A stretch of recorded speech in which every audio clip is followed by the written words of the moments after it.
will make the postseason.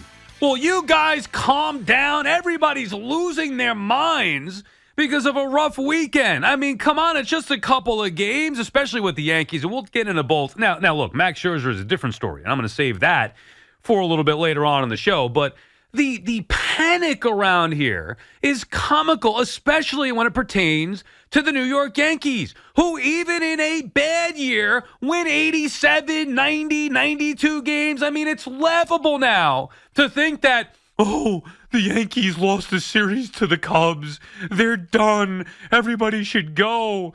Stop. We know the weaknesses with Brian Cashman, and we knew them coming into the year. Matter of fact, Brian Cashman himself knew the weaknesses coming into the year, saying that the Yankees needed a left fielder, failed to get one, but they will get one. We know that DJ LeMahieu is washed. We know that Josh Donaldson stinks and was a horrible trade. Those guys will be benched or cut, and they will bring up Peraza to solve that problem. The issue is the Yankees just wait too long at times, but ultimately, they're going to make the playoffs. This is a team that last year went through the same exact stuff the second half of the year, where in the beginning of the year they were playing like the 98 Yankees. And what did we all say? I shouldn't say all of us. I know what I said. I don't think they're that good. Then they fell off the cliff. And in the second part of the year, if not for Aaron Judge breaking Roger Maris's home run record, I mean, he had a legitimate, literal historic season. If not for that, the Yankees would have been in some trouble, but really the division wasn't in trouble at all year long. They weren't really threatened for it. But we still weren't sure what the Yankees were because they played so well the first half. They didn't look good at all in the second half. And what'd they end up doing? They got to the championship series. Okay, they got swept. Semantics. Details. Don't let the facts get in the way. They did get to the ALCS. Even in a year where we're like, I don't know how good they are. And in the offseason, they didn't do enough. I know it, you know it. We could talk about relying on rookies too much or relying on some of the younger players in the farm system. Cabrera hasn't done well. Peraza was supposed to be here. He hasn't been up here. It's his. You could say now that the Yankees are waiting to bring him up, but ultimately it's Peraza's fault where he lost the job that was supposed to be given to him in spring training. Volpe stole it from him. You have Gleyber Torres who's a losing player. I get it. Giancarlo Stanton's always hurt, and he's so streaky. I get it. Rizzo not doing enough. Obviously, Judge hurt. Look, if you were to tell me Judge is done for the season, definitively he's out for the year, I get the panic. I get the concern. But they're not saying that. We don't know what's going on with Aaron Judge. I'm expecting him to be back at some point. You've seen the difference maker that Harrison Bader could be. Remember, their outfield coming in was supposed to be Judge and left, as asinine as that seems. It was supposed to be Judge and left, Giancarlo Stanton and right. That was their plan. Bader in center, Judge and left, Stanton and right. That was their outfield. Now, they should have gotten a left fielder. We acknowledge that. They didn't, but they will. You don't think Brian Cashman, who always is making moves, you don't think he's going to get a real left fielder? They will. They got a couple of weeks to get one at the trade deadline. So they'll get a left fielder. They will get, whether it's bringing up Peraza, they will clean up that infield. Whether it's trading Gleyber Torres, they will fix that. Their bullpen has been amongst the best in baseball. They just get Rodon back to pair with the All-Star Game starter now, Garrett Cole. And yet in this town, it's panic because the Yankees fell out of a wild card spot for a day. Oh, my God, I don't know how we're going to live with it. Oh, the Yankees, my beloved Yankees. I've been going to games since 1977. And I've watched this team good and bad, and I'll tell you what, this is bad. Guys, come on now. You want to talk about bad? We'll get to the Mets. This is not bad. The Yankees will be just fine. What do you think? The Blue Jays are going to beat them out for a playoff spot? Come on. They didn't lose a series to the Orioles. They split a series with the Orioles. That felt like a loss because they won the first two games. This is not the end of the world for the Yankees. Guess what? It's a season that is atypical because the Yankees generally fly right through the regular season and the postseason. So what? All right, a little turbulence here and there, and you're all ready to jump? Now, I don't like turbulence either. But that's what I'm flying. In a baseball season, it's par for the course, if you're lucky. I know the expectations are different for the big bad New York Yankees. I get that. It's World Series or bust. I understand that. All those things are still there for them. Even the division is not out of reach. It may not seem realistic or likely at this particular time, but it's not out of the realm of possibilities here. Just before losing to the Cardinals, splitting with the Orioles, and losing again to the Cubs, just before that, they played well against the Mariners and the Rangers, winning 2 out of 3. Somehow the Yankees are still over 500. How? If they're so bad, if they suck so bad, and Cashman doesn't have a clue to what he's doing, and they're firing the hitting coach, how are they still over 500? I mean, how are they even still in the playoff picture? I don't understand it. And then as the hitting coach, Dylan Lawson gets fired. Obviously, that's a mistake on Brian Cashman. That's a philosophy. Hiring that type of coach with no experience. They could hire Brad Wilkerson all they want. If he's not the hitting coach, maybe that, gets lost a little bit there where you want one clear guy. So now, of course, they get rid of Dylan Lawson and they bring in Sean Casey, who, he's got a great personality. You figure he's going to loosen things up a little bit. Maybe the Yankees are tight. Okay, maybe that works. Fine. See the ball, hit the ball.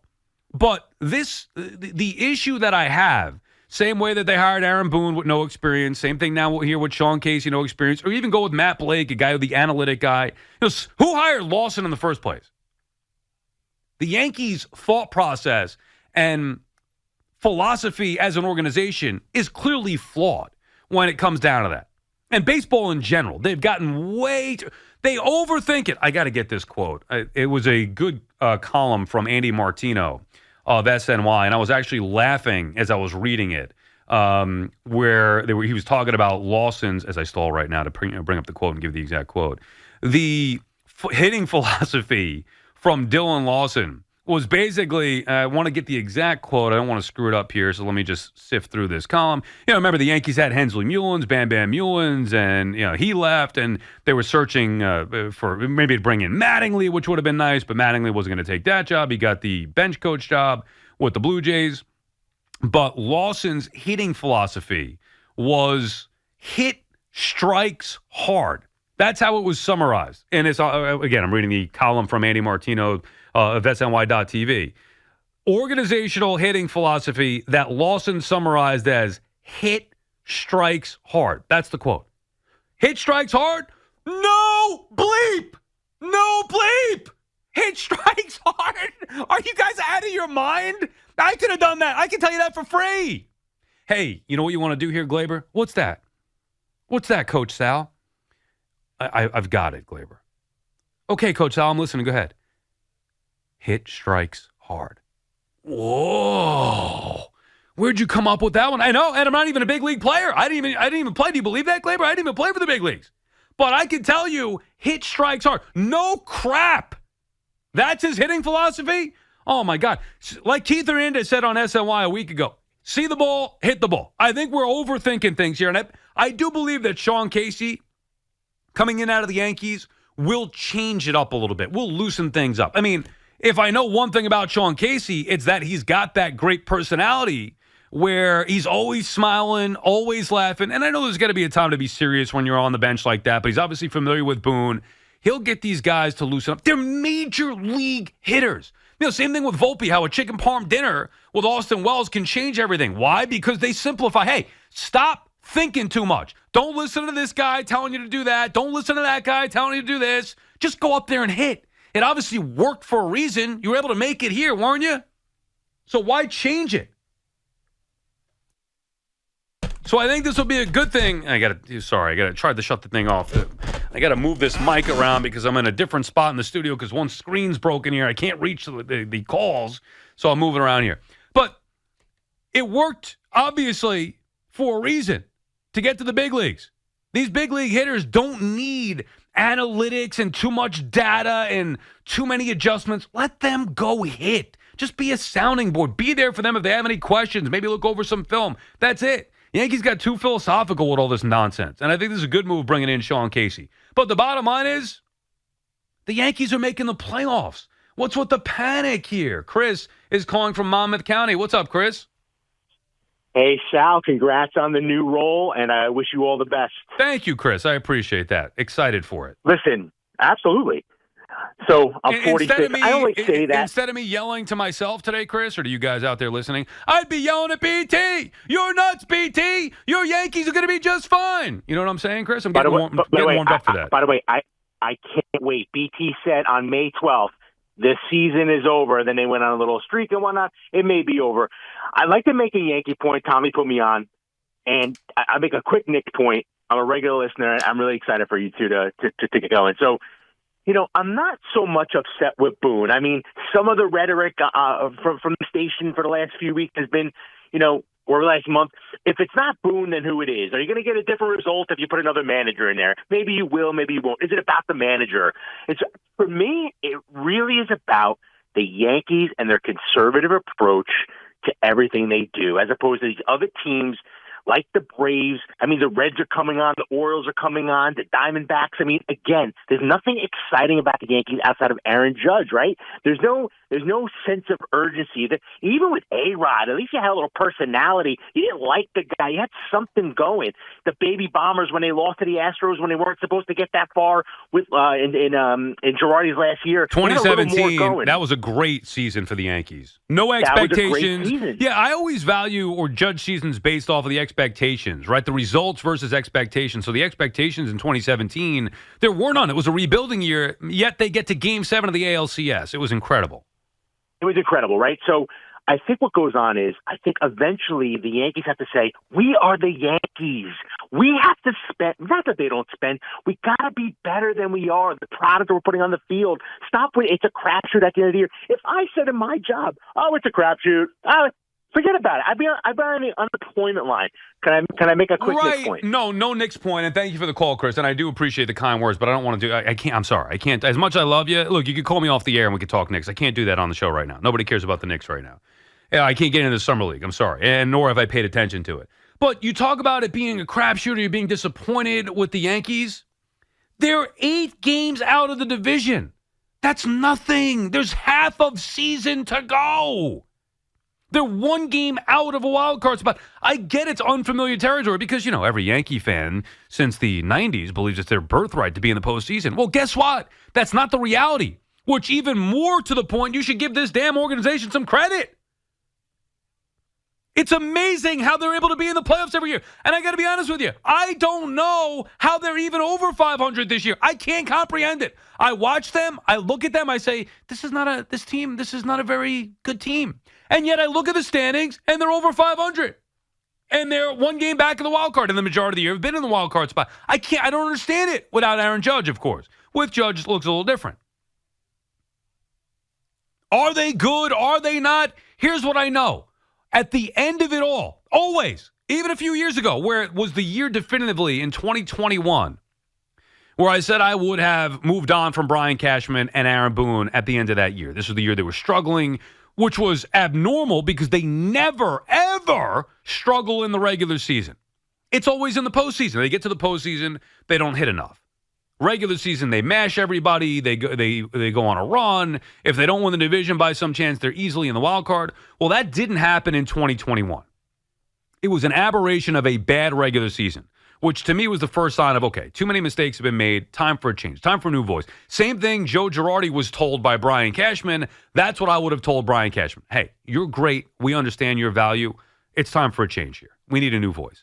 At the end of that, now that year, just for the record, that year ended up with Brian Cashman going out there and trading for Gallo and trading for Rizzo, amongst others, and making the postseason, winning 92 games. 92 games. That was a bad year where we wanted the coach and the general manager fired.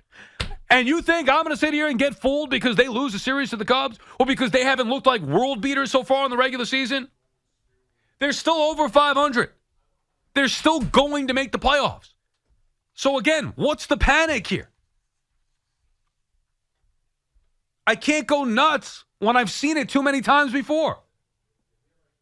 John is calling from Port Jeff Station. What's up, John? Hey, Sal. Congratulations on your new time slot. Thank you, John. Appreciate it. We were talking over the night, so I got my overnight gig myself. Congratulations. Thank you. I appreciate it. I just want to talk about Judge. Moving this hitting coach out and bringing somebody in, they had to do something to get their offense going. I totally understand that. Unfortunately, the hitting coach took the downfall on that. But, like you said, we don't know how Judge's injury is.